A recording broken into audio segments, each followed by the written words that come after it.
뉴스가 음악을 만났을 때 이번엔 박상학 기자와 함께 부동산 소식 알아보겠습니다. 박 기자 어서 오세요. 네, 안녕하세요.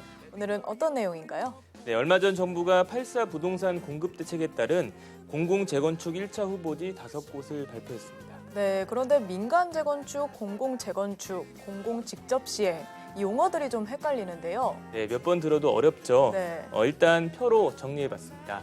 이 공공 재건축은 민간 재건축과 달리 조합과 공기업이 공동으로 사업을 추진합니다. 이사 대책으로 나온 공공 직접 시행은 말 그대로 조합은 빠지고 공기업이 사업 주체가 되어서 재건축을 추진한다는 게 가장 큰 차이인데요.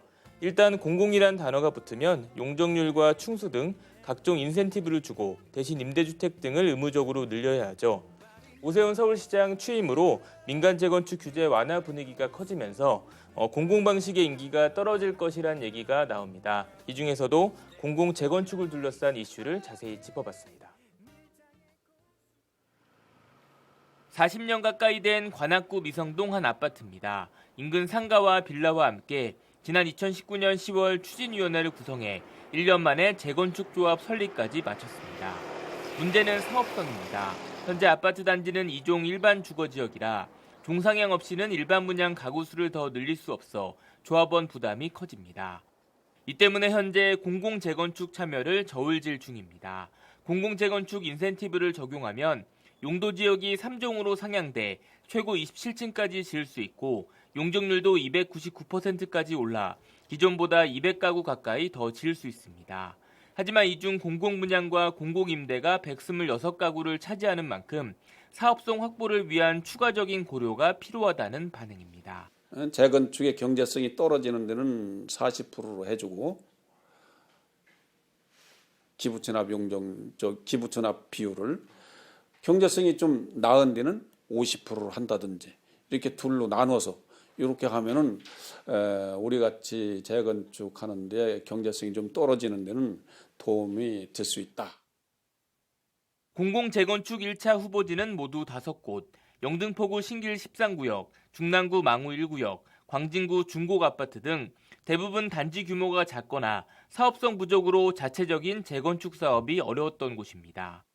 국토부는 이들 모두 한 단계 종상향을 적용해 평균 용적률이 178%포인트 증가하고 가구 수도 1.5배 늘어난다고 밝혔습니다.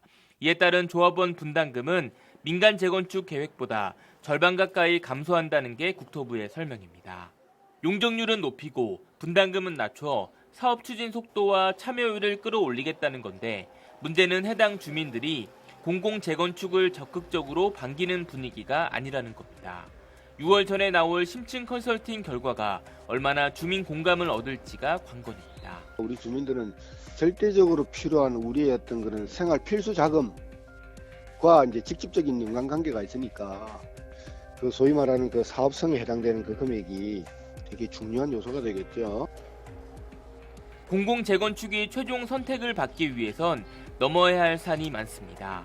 먼저는 민간 재건축 규제 완화가 변수입니다. 오세훈 시장의 공약으로 재건축 관련 규제가 풀려 사업성이 개선되면 굳이 공공에 기대지 않아도 되기 때문입니다. 공공 재건축 후보지 입장에선 개발 방식의 선택지가 하나 더 늘어난 셈입니다. 민간 재건축을 활성화시키겠다, 당장 활성화시키겠다라고 해서 이제 바로 이렇게 활성화가 된다라고 보기는 솔직히 조금 어렵거든요. 그러니까 정책적인 시차가 조금 있기 때문에 그럼에도 불구하고 그런 이제 민간 재건축을 활성화하겠다라고 하는 그런 이제 기조의 변화가 있다라고 한다면 사실 시장에서는 민간 재건축 쪽을 조금 더 기다려봐도 되지 않겠나라고 하는 기대 심리는 당연히 발생할 수 있을 거라고 생각이 됩니다.